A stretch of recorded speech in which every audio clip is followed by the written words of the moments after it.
नमस्कार, मैं डॉक्टर अर्चना राय, assistant professor Hindi, Hemvati Nandan Bahuguna, राजकीय स्नातकोत्तर महाविद्यालय नैनी, प्रयागराज। आइए आज हम एक महत्वपूर्ण सिद्धांत को समझते हैं जिसका नाम है मनोविश्लेषणवाद। मनोविश्लेषणवाद मनोविज्ञान के साथ साथ ही हिंदी साहित्य का भी एक महत्वपूर्ण सिद्धांत है और इस सिद्धांत को समझने के बाद आगे चलकर हमें बहुत सारी चीज़ों को समझने में मदद मिलती है। तो आइए हम जानते हैं मनोविश्लेषणवाद क्या है। मनोविश्लेषणवाद के प्रवर्तक सिगमंड फ्रायड हैं। यह शब्द अंग्रेज़ी के साइको एनालिसिस शब्द का हिंदी पर्याय है। 19वीं शताब्दी के उत्तरार्ध में फ्रायड ने मानसिक रोगियों का इलाज करते समय स्नायविक व मानसिक विकारों के संबंध में इस सिद्धांत को प्रस्तुत किया। मनोरोगियों की चिकित्सा के लिए प्रयुक्त की गई मनोविश्लेषणात्मक पद्धति में मानव मन की आंतरिक अवस्था को जानने के लिए उपयोग की गई पद्धति और इसके उपरांत प्राप्त सिद्धांत मनोविश्लेषणवाद के अंतर्गत आते हैं। यानी इस विचारधारा के केंद्र में मानव का मस्तिष्क और उसका चिंतन है। फ्रायड मन के 3 स्तर बताते हैं: चेतन, अर्धचेतन और अचेतन, यानी कॉन्शियस, सबकॉन्शियस और अनकॉन्शियस माइंड। चेतन, अर्धचेतन और अचेतन मन के इन 3 स्तरों के आधार पर फ्रायड व्यक्तित्व के भी 3 प्रकार बताते हैं: इड यानी इदम, ईगो यानी अहम और सुपर ईगो जिसे हम परा अहम कहते हैं। आइए अब हम ये जानते हैं कि यह चेतन, अर्धचेतन और अचेतन मन क्या है और फ्रायड इस आधार पर मन की जटिल से जटिल समस्याओं को कैसे सुलझाते हैं। सबसे पहले हम ये जानते हैं कि चेतन मन क्या है। चेतन मन का मुख्य कार्य संसार में नैतिकता और सामाजिक संबंधों का बोध कराना है। यह संपूर्ण मन का केवल 10% हिस्सा या 1/10 भाग है। वैसे तो हम अपने समस्त सांसारिक कार्य चेतन मन से ही करते हैं और देखने में हमें लगता भी है कि चेतन मन जो है बहुत बड़ा हिस्सा होना चाहिए, लेकिन फ्रायड ये कहते हैं कि चेतन मन संपूर्ण मस्तिष्क का केवल एक छोटा सा भाग है, 1/10 भाग है। अर्थात मस्तिष्क का बहुत छोटा हिस्सा चेतन मन का है। शैशवावस्था में यह मन विकसित नहीं होता, यानी जब बालक का जन्म होता है, जब बालक शिशु के रूप में इस दुनिया में आता है तो उसका चेतन मन बहुत विकसित नहीं होता, किंतु जैसे जैसे शिशु बड़ा होता जाता है चेतन मन के कारण ही अहम और परा अहम यानी ईगो और सुपर ईगो का विकास होता है और शिशु द्वारा उसकी अनेक इच्छाओं को दबा लिए जाने के कारण, जो वास्तविक संसार में पूरी होनी संभव नहीं है, उन अनेक इच्छाओं को दबा लिए जाने के कारण अचेतन मन का निर्माण होता है। आइए अब हम ये जानते हैं कि अचेतन मन क्या है। अचेतन मन संपूर्ण मस्तिष्क का एक बहुत बड़ा हिस्सा है जो कि 90% या 9/10 भाग है। यह अत्यंत महत्वपूर्ण है क्योंकि मनुष्य की सारी दमित वासनाएं या इच्छाएं यहीं पर एकत्रित होती हैं और इनकी पूर्ति के लिए कई बार हमारा मन हम पर दबाव डालता है, किंतु वास्तविकता में जब वह पूरी नहीं हो पाती तो अचेतन मस्तिष्क कल्पना या स्वप्न लोक की रचना करता है और अपनी कल्पना या स्वप्न में मनुष्य उन कार्यों को करने की कोशिश करता है जो वास्तविक संसार में इच्छा होते हुए भी, यानी जिनको वह पूरा करना चाहता है किंतु कर नहीं पाता। तो यह है अचेतन मन। अचेतन मन की यदि हम बात करें तो सामान्य अर्थों में हमको ये लगता है कि अचेतन मन बहुत छोटा सा हिस्सा होगा क्योंकि अचेतन मन से यानी अनकॉन्शियस माइंड से हम कोई काम नहीं करते, लेकिन फ्रायड ये कहते हैं कि अचेतन मन ही हमारे मस्तिष्क का एक बहुत बड़ा भाग है और यह जो अचेतन मन है हमारे समस्त कार्य व्यापारों पर बहुत बड़ा प्रभाव डालता है। अब हम जानते हैं अर्धचेतन मन क्या है, यानी अब हम अर्धचेतन मन की ओर चलते हैं कि यह अर्धचेतन मन क्या है। फ्रायड ये कहते हैं कि यह चेतन और अवचेतन के बीच की कड़ी है। हमारे अवचेतन मन में दमित इच्छाएं या वासनाएं कई बार हम पर हावी होने का प्रयास करती हैं, किंतु हमारे सुपर ईगो या परा अहम के कारण वह पूर्ण नहीं हो पाती। जब कभी सुपर ईगो इन दमित इच्छाओं की अभिव्यक्ति को रोकने में असफल हो जाता है, यानी हमारा परा अहम इस प्रकार का हो जाता है कि यह दमित इच्छाएं इतनी प्रबल हो जाती हैं कि ये परा अहम इनको रोक नहीं पाता। बहुत प्रयास करता है रोकने का, किंतु उसके बावजूद रोक नहीं पाता। तभी यह इच्छाएं या वासनाएं अपराध, खंडित व्यक्तित्व या हिस्टीरिया के दौरे आदि के रूप में बाहर आती हैं। यानी ये जो अर्धचेतन मन है इस प्रकार का कार्य करता है कि ये जो चेतन और अवचेतन के बीच की कड़ी के रूप में कार्य करता है। अवचेतन मन में दमित इच्छाओं को प्रायः जो यह परा अहम है यह रोक लेता है, बाहर आने से रोक लेता है। लेकिन कई बार हमारी बहुत सारी इच्छाएं इतनी प्रबल हो जाती हैं कि हम उनको रोक नहीं पाते। तो जब हम उनको रोक नहीं पाते तो फिर यह अजीबो गरीब रूप में बाहर आती हैं और ऐसा व्यक्तित्व, ऐसे व्यक्ति का व्यक्तित्व बहुत अच्छा नहीं माना जाता। इसको और व्याख्यायित करते हुए फ्रायड कहते हैं कि देखा जाए तो संसार का ज्ञान तो हमें चेतन मस्तिष्क द्वारा होता है, किंतु अचेतन मन अधिक व्यापक और महत्वपूर्ण है, क्योंकि चेतन मन द्वारा दबाई गई सारी इच्छाएं यहीं पर संग्रहित होती हैं और हमारे समस्त कार्य व्यापारों पर इस मस्तिष्क का प्रभाव दिखाई पड़ता है। फ्रायड का यह मानना है कि कला और धर्म दोनों का उद्भव, यानी साहित्य का उद्भव भी हम इसमें ले सकते हैं। कला, धर्म, साहित्य, जितनी भी चीज़ें हैं ये सारी चीज़ें अचेतन मानस की संचित प्रेरणाओं और इच्छाओं से ही संभव है। नैतिक व सामाजिक दबावों के कारण कलाकार जब अपनी इच्छाओं को पूरा नहीं कर पाता, वह उन्हें किसी के सामने व्यक्त नहीं कर पाता, तो यह कार्य वह कला के माध्यम से करता है, यह कार्य वह साहित्य के माध्यम से करता है। अर्थात साहित्य और कला हमारे अवचेतन मन में जो कुंठित वासनाएं हैं उन्हीं का उद्गार है। उनका यह मानना है कि कला, साहित्य या धर्म की अभिव्यक्ति तभी होती है जब अवचेतन मन में ढेर सारी इच्छाएं दबाई गई हों और वो उद्गार के रूप में बाहर निकले, तो साहित्य का जन्म होता है। अर्थात उनका ये कहना है कि हमारी किसी भी प्रेरणा के पीछे हमारे अचेतन मन में एकत्रित इच्छाओं का ही हाथ होता है। चेतन और अवचेतन मन को वो विभिन्न उदाहरणों से भी समझाते हैं। पहला उदाहरण वह हिमशिला का लेते हैं। वो कहते हैं कि हिमशिला का एक भाग ऊपर दिखाई पड़ता है और बाकी उसका बहुत बड़ा हिस्सा, 3 भाग नीचे दिखाई पड़ता है। तो वो जो एक भाग ऊपर है वही चेतन मन है और बाकी जो पानी में दबा हुआ हिस्सा है, बहुत बड़ा हिस्सा है, वो अवचेतन मन है, अचेतन मन है। तो आप कह सकते हैं कि चेतन मन बहुत छोटा हिस्सा है और अचेतन मन बहुत बड़ा हिस्सा है। एक दूसरा उदाहरण वह चेतन और अचेतन मन को समझाते हुए कहते हैं कि जैसे एक गोदाम है, हम गोदाम देखते हैं कि बाहर दुकान दिखाई पड़ता है हमको और अंदर गोदाम दिखाई पड़ता है। तो दुकान में चीज़ें बड़ी व्यवस्थित रखी रहती हैं, बहुत सजा करके रखी रहती हैं। तो ये जो सजाया हुआ सामान है वो चेतन मस्तिष्क के समान है। यानी चेतन मस्तिष्क में हम चीज़ों को बड़े व्यवस्थित तरीके से, क्रमबद्ध तरीके से रखते हैं।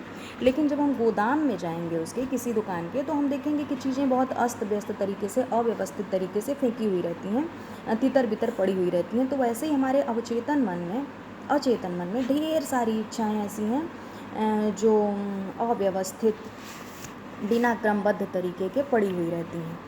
तो चेतन और अचेतन मन का यह भी एक उदाहरण देते हैं। और एक और उदाहरण वो देते हैं समुद्र में उठने वाली ढेर सारी लहरों का, कि समुद्र में उठने वाली जो लहरें हैं जो कभी कभी उठती हैं समुद्र में, वो चेतन मन के समान है। लेकिन जो समुद्र की पूरी जलराशि है जो बिल्कुल शांत पड़ी रहती है, वो अचेतन मन के समान है।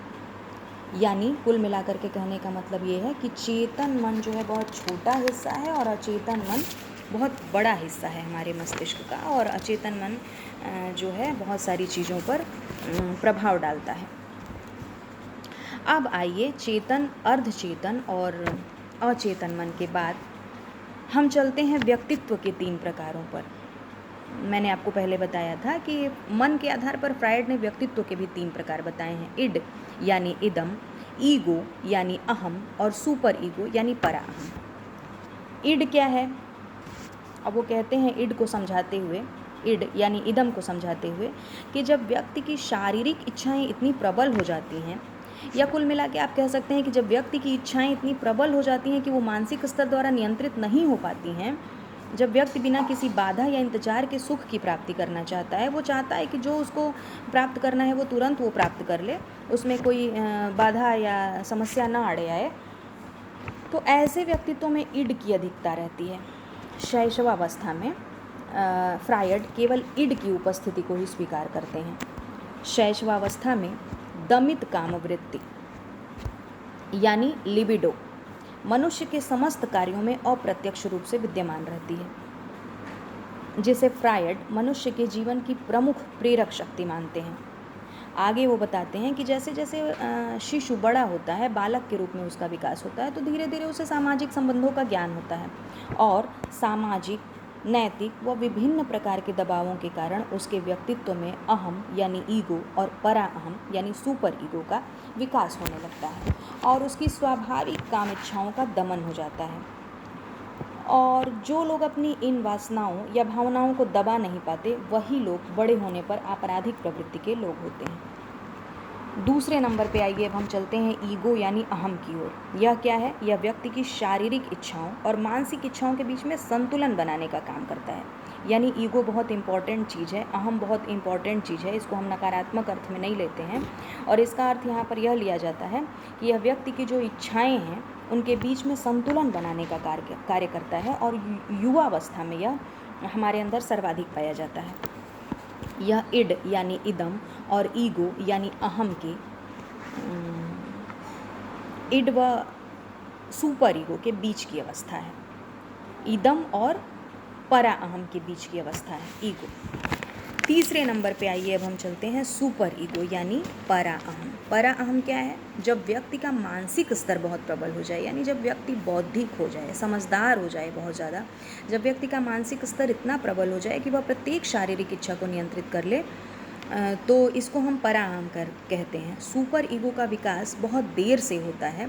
यह आदर्शवादी स्थिति है और यह देवत्व का प्रतीक है, यानी ऐसा व्यक्ति लगभग देवता की श्रेणी में आता है। इस तरह के लोग कम दिखते हैं।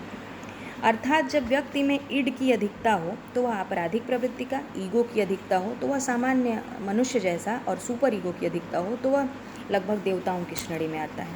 अर्थात फ्रायड ने मन और व्यक्तित्व को 3 स्तरों में विभाजित करके मस्तिष्क की जटिल से जटिल समस्याओं को विस्तार से समझा और समझाया और उनका समाधान करने की कोशिश की। यही मनोविश्लेषणवाद का सार है।